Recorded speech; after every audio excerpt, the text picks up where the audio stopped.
Hi everyone, it's Shelby here. Welcome back to A Little Literary Love. I'm glad you're all with me today. Today's video is going to be my February mid-month wrap-up. So this will be all the books that I read in the first half of the month.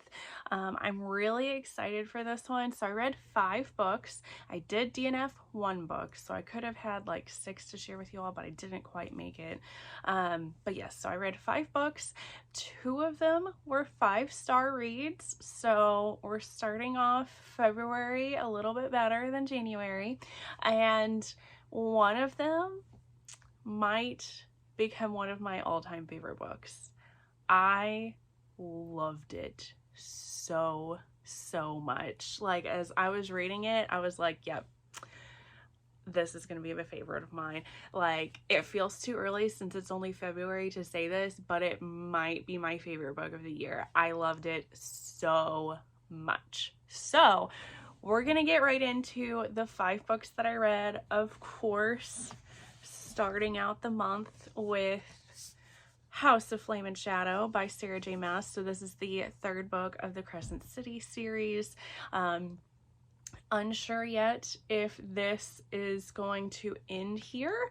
I'm thinking it's probably going to end up being kind of like with ACOTAR. There's like the original 3 books story arc with Rysand and Feyre, and then we get Silver Flame, and there's going to be more books in the series, but they're going to be about different characters. So I believe Bryce and Hunt, their story arc is for the most part finished, and then I have a feeling she's going to write more books in this series, but make them about other characters from here.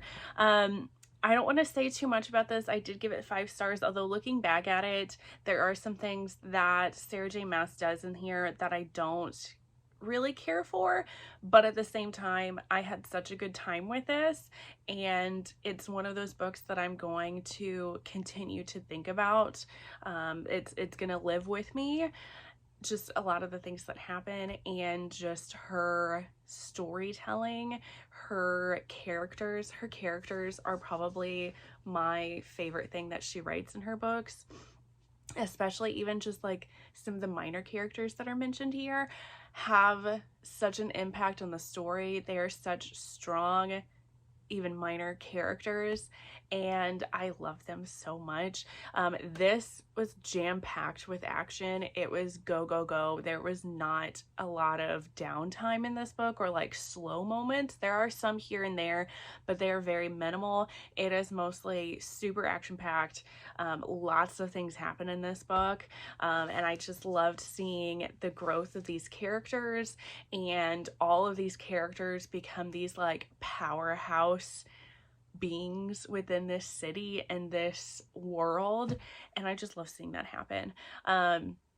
Yes, so I did end up giving this 5 stars just because I am a Sarah J. Maas stan. I loved this series, and I will continue to buy Sarah J. Maas's books and continue to read them. But yes, so go ahead, and I did make a vlog about me reading this. It is a mostly spoiler-free vlog, and that's why I'm also not going to talk too much about this, because I don't want to really give any spoilers to people that potentially still have not read this yet. But I did really like it. There is a little bit of steam in this, which honestly I kind of thought it didn't really need the steam because of how much stuff is going on in here, but there is a little bit of steam in here. But yeah, I really like this one. Then I read Monster Mishap by Rory Miles. This is a fantasy romance, and this is a portal fantasy story. So portal fantasies, it's like there's like a portal that goes to a different world. So that happens in here. We have our main character, Daisy. She is a human in the human realm, and she was rooming with this like curmudgeon-y old man. She doesn't really talk to her family. She's kind of alone, and she's lonely and wanting to potentially find love, and she accidentally touches this amulet, and it plops her into this magical monster realm. And quite literally how she comes into this realm is she falls on this orc's lap. And as soon as she hits there, he realizes that she is his mate. They are like fated mates, but he is wary about this. He thinks that she is secretly a spy for his father, because he is actually the prince of this realm, and his father, the king, is wanting him to find a mate and settle down so that he can take over the kingdom and become the king. He wants him to do his duties, but then this orc is kind of running away from that and wants to just do his own thing. So yeah, he thinks that she is a spy sent by his father to make him come back to the kingdom and do his due diligence as the prince and become the king. So he's very wary about her at first, but he can't help but fall for her charm. I thought this was really cute, quite hilarious, quite steamy as well. I gave this one 4 stars. This definitely has a grumpy sunshine kind of trope, because Orcus, who is our orc, is very much a grumpy kind of character. Like I said, he doesn't want anything to do with his royalty kind of line, all of his responsibilities. He just wants to like do his own thing, and he's, like I said, just wary of everything. And then we have Daisy, who's just like so surprised to be in this monster world, but she's so here for it. She's here for the adventure. She wants to discover all the new things. She ends up making friends with all these different creatures that typically are not, people don't make friends with them. And she just happens to charm everybody with her bubbly personality. And I just thought this was so good. I love their meet cute. It is very much a hilarious and steamy kind of meet cute, how she falls into his lap. Quite hilarious. The whole book was pretty hilarious. It's very more on the like rom-com spectrum of a fantasy romance, which I was quite here for. I was loving it. I was laughing out loud for this whole book. And then, like I said, this is quite steamy too. There is a size difference between these two characters, so that definitely plays a big role. There is magical spit, so he can spit, and his saliva can help make it so that he can fit in her. And then we also have the whole aspect of like the royalty, and it felt a little bit like a royal romance too, because we have all of the intrigue and the politics that are going on with that. There are some warring factions, and I just thought that was such a good ride, and I really enjoyed it, and I really want to read more Rory Miles books, because this was just really good.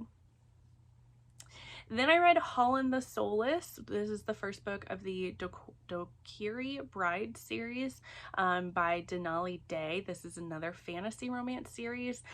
This is more of like a medieval fantasy romance. So this is kind of like a medieval times. We have our heroine, and her father is making her marry this guy that somewhat reminded me of, what's his name? Ramses, I think was his name, in Game of Thrones. He's like this, he likes to like torture people.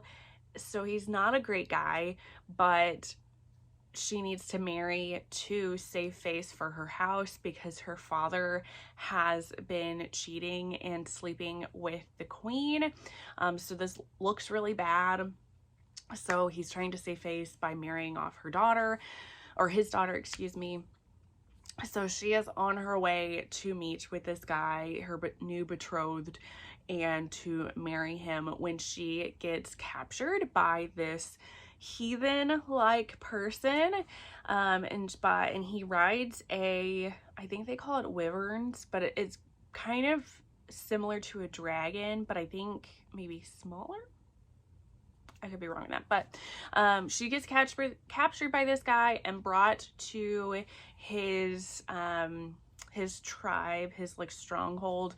He is the leader of this tribe, and their entire tribe, the way that they get wives and marry is by doing this, by capturing these different women. Because his whole tribe, they can't birth daughters, they only birth sons. So that is the only way to keep their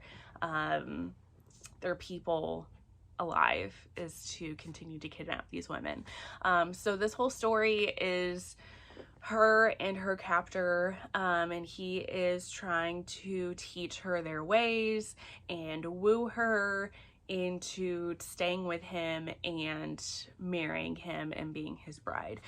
So I gave this one 3.5 stars. I thought the world building with this one was really good. I was very intrigued by the whole magic and the world going on in this one. I really liked Hollen. He is, even though he captures her, it's not necessarily your typical captive, excuse me, type of romance. He's very sweet and very caring towards her.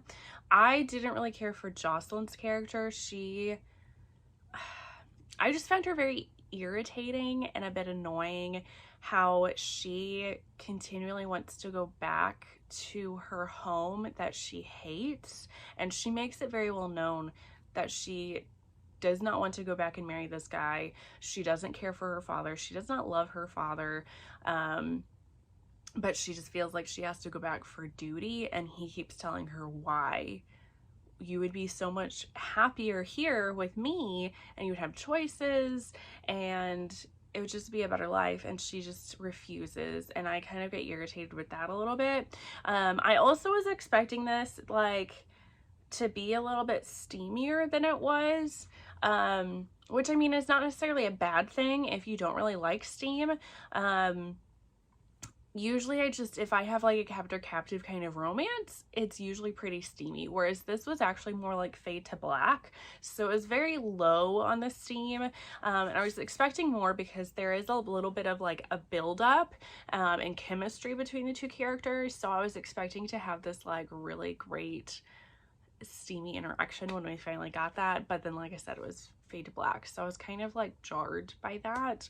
So I mean, this wasn't a bad book, it just wasn't like my favorite, so again, I gave it 3.5 stars. Then we get to the book that might be my favorite book of the year, and that is going to be Serpentine Valentine by Giana Darling. I probably shouldn't be surprised that I love this book. I usually love Giana Darling's writing. Some of her books are quite literally my all-time favorite books of all time. This one is no exception. This is a sapphic romance, and this is also a Medusa retelling. So we have Lex, that is her name. It gets a little bit confusing because Lex gives our other heroine the nickname of Lux, so it's Lex and Lux, and it kind of confuses me a little bit. But anyway, so we have Lex. She is our Medusa character. She is a girl in college, and at the very start of this book, she is sexually assaulted by her college professor, who she had started to gain a rapport with. They were friends, and he sexually assaults her, so she is very jarred by this, and then when she tries to accuse him of the crime, the school hushes it up and says that they don't believe her and puts her on academic probation, because once he leaves her out in the middle of the woods, and when she comes back into town, she attacks him for doing this brutal thing to her. So they put her on probation because she attacked a professor. So it ends up being, I think, like 10 months or so after this event, she is back on campus. Per her lawyer, she gets a lawyer so that she is able to come back to school and finish her education, but she is mostly back to get revenge for what happened to her. She wants revenge on this professor. She also wants revenge on the school, specifically the president, who is the first female president of this university, wants revenge on her for hushing this all up. And she wants revenge because she knows there are other events of sexual assault or just assault in general by men on women that are happening on this campus. And she wants to bring light to all of these events and hold the school accountable. So her plan to get revenge on the president is to seduce the president's daughter, who is also a student at this school, and wants to tarnish her reputation by having her be her girlfriend, kind of thing. So it's kind of a love story between those two characters. But Lex, she previously thought that she was straight, but is very much attracted to Lex. So we have that as like this romance bit. But then we have Lex, who is also doing some vigilante things with her sisters, the Gorgons. And they are trying to find these men who have been accused of sexually assaulting that have just been kind of, like I said, hushed up or let go. They haven't been charged by these crimes, and she is fighting back. So of course I gave this one 5 stars. It does deal with very heavy subject matter. But I loved this so much. We have so many different layers to this story. I mean, of course we have this beautiful love story. And part of that love story, we also have Lex's, coming to terms with what happened to her and her growth. Like, she's very much in this anger kind of stage, and it's hard for her to let go of this anger and to move on. And then there's also a little bit of grief that happens with this, because she feels like this professor, the person that she was before this event happened is completely dead, and she doesn't know who she is anymore because of that. And so she's mourning the loss of herself before this happened.